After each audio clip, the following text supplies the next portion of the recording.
अस्सलाम वालेकुम viewers.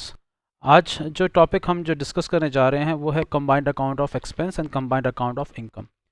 Purpose combined account का ये है कि हमारे पास समटाइम्स एक क्वेश्चन एक ऐसा आ जाता है एक्रूज एंड प्री पेमेंट्स का, जिसमें हमें दो आइटम्स के बारे में डिटेल्स जो है वो एक ही क्वेश्चन में दी गई होती है।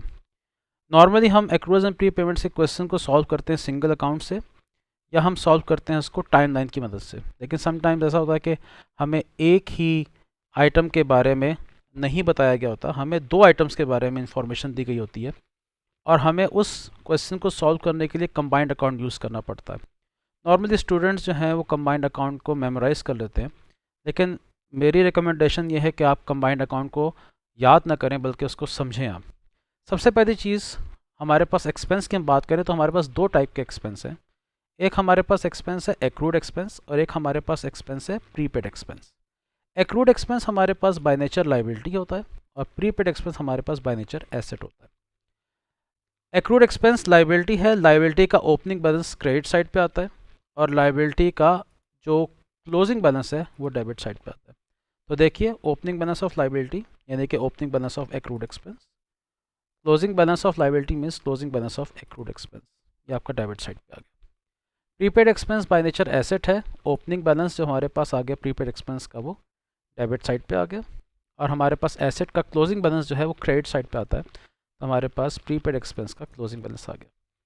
जब हम एक्सपेंस को in the form of cash pay करते हैं, हम एंट्री करते हैं एक्सपेंस डेबिट और बैंक क्रेडिट, तो हमारे पास ये cash paid during the year आ गया, जो भी आपने अमाउंट पे की है अपने अकाउंटिंग पीरियड में। तो हमारे पास जो बैलेंसिंग फिगर आएगी वो हमारी स्टेटमेंट ऑफ प्रॉफिट और लॉस में एज एन एक्सपेंस जाएगी। तो ये हमारे पास पर्पस है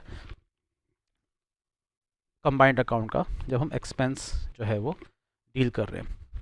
सिमिलरली हमारे पास जो दूसरा यहाँ पर टॉपिक है, ठीक है ना, वो टॉपिक हमारे पास है कंबाइंड अकाउंट ऑफ इनकम, जो है वो हमारे पास अगला जो है वो टॉपिक है। ठीक है, और इसमें हम देखते हैं क्या होता है कि हमारे पास दो कॉन्सेप्ट हैं, एक एक्रूड इनकम है और एक हमारे पास जो है वो प्रीपेड इनकम है। Accrued income by nature asset होता है और प्रीपेड इनकम जो है वो बाय नेचर हमारी लाइबिलिटी होती है। आप सब जानते हैं कि एसेट का ओपनिंग बैलेंस डेबिट साइड पे आता है और क्लोजिंग बैलेंस क्रेडिट साइड पे आता है, और लाइबिलिटी का ओपनिंग बैलेंस क्रेडिट साइड पे आता है और लाइबिलिटी का क्लोजिंग बैलेंस जो है वो डेबिट साइड पे आता है। So opening balance, opening asset, opening balance of accrued income, opening liability यानी कि opening balance of prepaid income,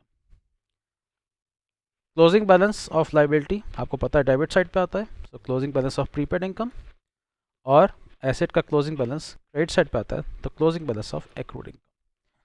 जब हम इनकम को रिसीव करते हैं इन द फॉर्म ऑफ कैश, तो हमारे पास एंट्री होती है बैंक अकाउंट, हम डेबिट करते हैं और इनकम को हम क्रेडिट करते हैं। So this is cash receive during the year.